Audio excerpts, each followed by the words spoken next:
Good morning, my name is Mahdi. Welcome back to my channel. Okay, so in this video we're gonna talk about what changed after the very first 90 days, right? The 90 days is over. Right now my MC is 140 days old, so it's like 4.5 months. And we're gonna talk about what happened after the 90 days, what changed, right?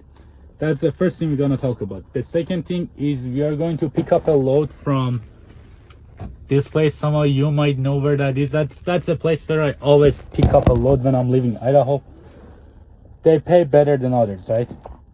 And number three, we're gonna talk about how bad is the spot market here in Idaho. Like how bad, like I get stuck here every time I come back home for many days more than I was planning, because I do not want to leave my house for a cheap load, right?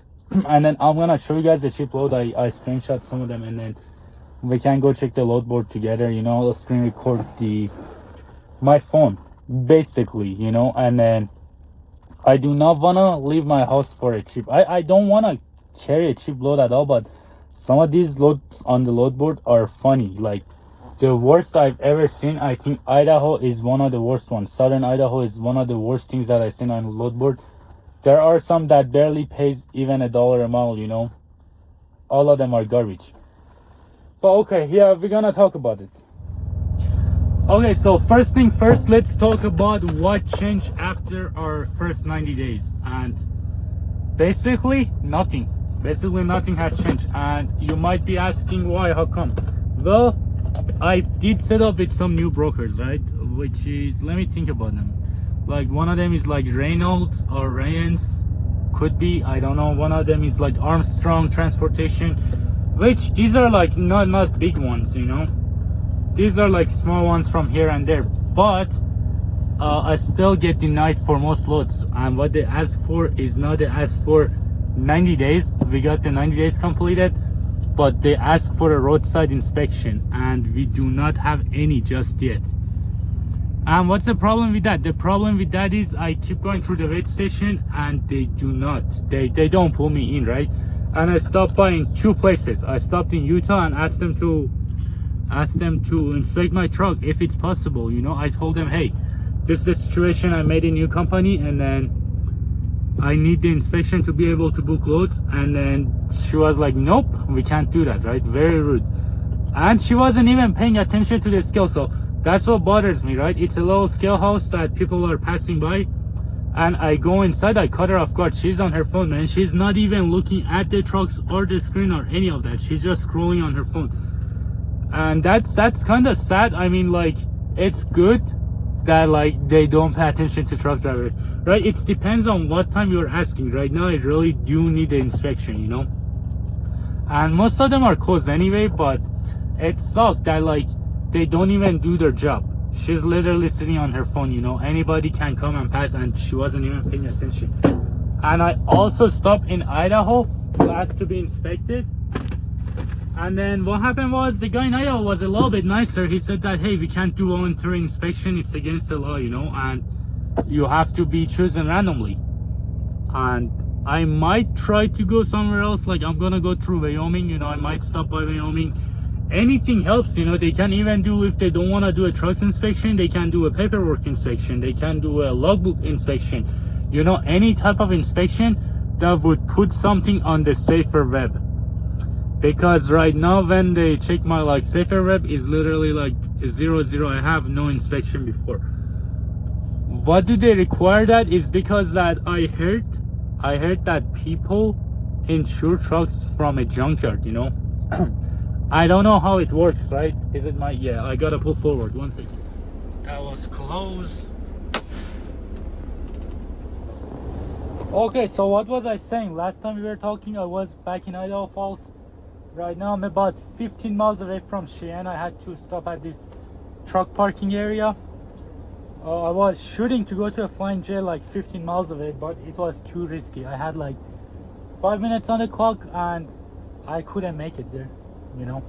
But anyway, so I was talking about what happens, why do they require inspection so bad, is because there are people who insure a truck that's already been totaled and it's sitting at the junkyard, right? They take a VIN number, they insure that truck, they make their trucking company somehow like that, and that's how it works. And then they start double brokering loads, you know, getting loads, giving it to others.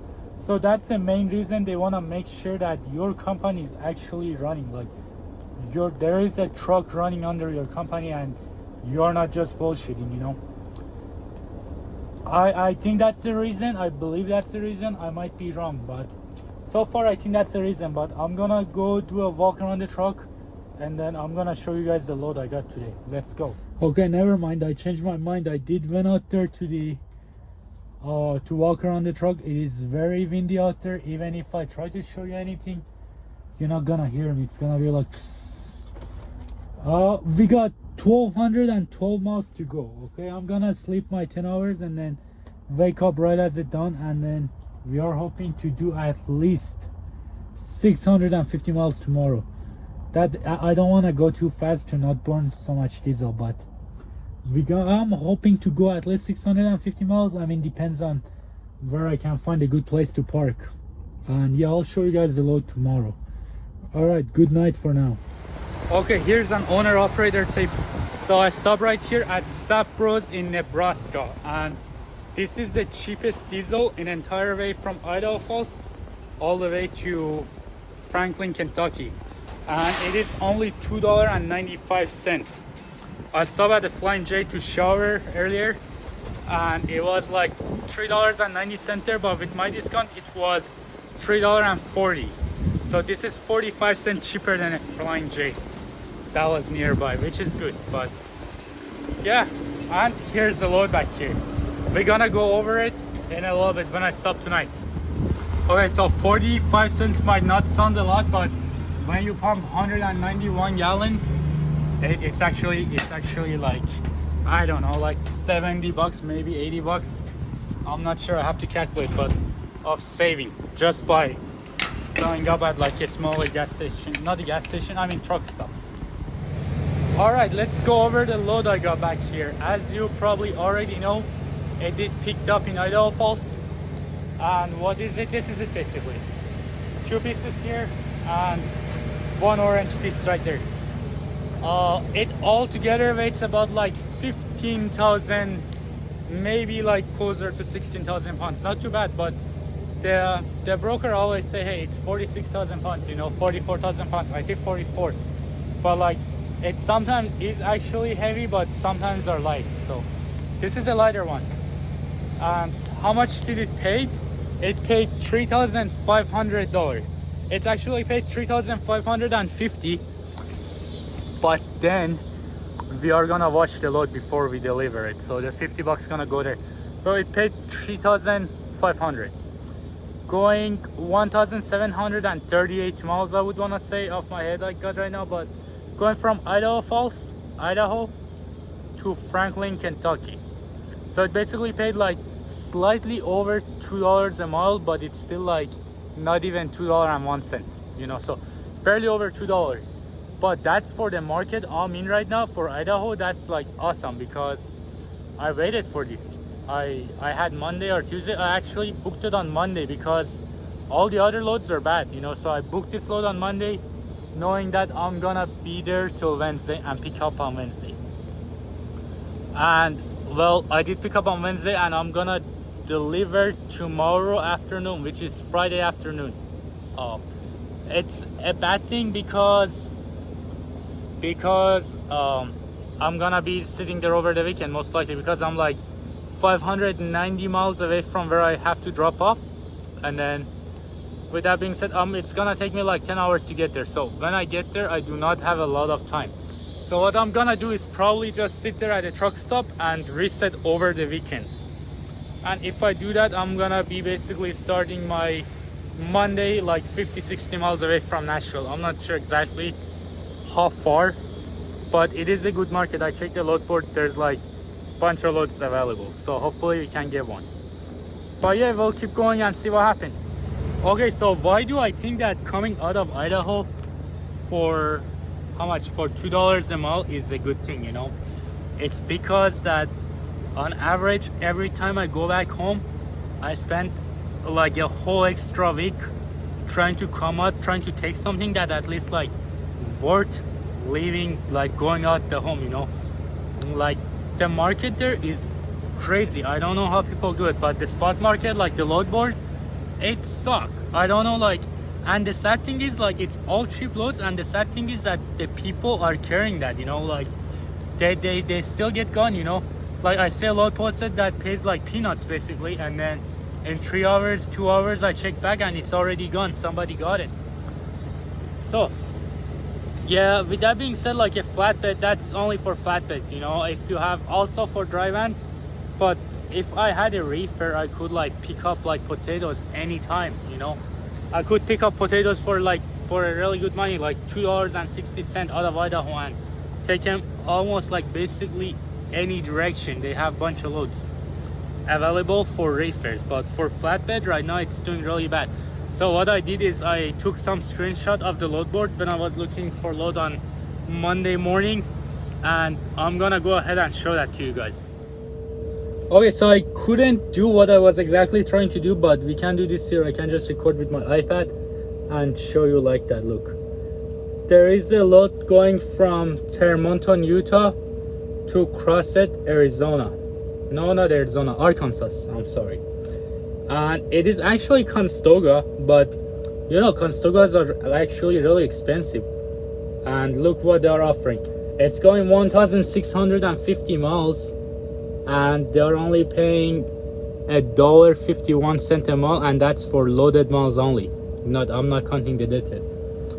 There's another load going from Green River, Wyoming to Cremit, Texas, right here. And how much it's paying? It's paying $1,650 for 1,036 miles, and that is basically paying almost nothing, man. And yeah, that's basically paying $1.59 a mile. But what I hate about it, this one requires to be tarped also. And what else I have? I have this one right here. It is going from Ennis, Montana to Mount Pleasant, South Carolina, and it is paying $1,250, and it's going 2,362 miles. That's funny, but you know what's actually funny? That someone actually takes this for 52 cents a mile. It doesn't say how big, how much it weighs, any of that, but even if it's partial, it doesn't pay good. What else? We got one from Ogden, Utah, going to Ankeny, Iowa, right here. It actually weighed 18,000 pounds and 12 foot long. It's going 1,066 miles, and it is paying $1,200. That's crazy. That's like $1.12 a mile. And there's another one picking up from Idaho Falls and going to, I can't read that, going to Glendale Heights, Illinois, and it is paying $880 for 1,461 miles, right here. It's not a joke, man. All these are for real. I know they look like a joke. Sometimes I feel like calling the broker, but I feel like I shouldn't be, because then they might block my MC number here. And it's only paying 60 cents a mile. Another one going from Riverton, Wyoming to Lampas, Texas. And look at this. This is actually a full load. Weighs 43,000 pounds. And it's going for 1,258 miles. And it's only paying $1,800. And that's $1.43 a mile. That is crazy. I got more, and this one also requires to be tarped. Yeah, I got more. But yeah, it's like all like that. Every time I go on a load board when I'm back home, all I see is loads like that. And yeah, it bothers me, because I have to sit home for like an extra whole week just to get something that's worth even taking, you know. But yeah, we'll see what happens. I'm about 592 miles away from my drop-off, gonna take my 10, which I only got 8 hours and 54 minutes left, and then get up tomorrow and then hopefully go deliver it. We'll see what happens. All right, thankfully I did made it to the drop off, but I can't really talk much because I'm really busy. I gotta put this all back to the toolbox and then worry about it when I get to the truck.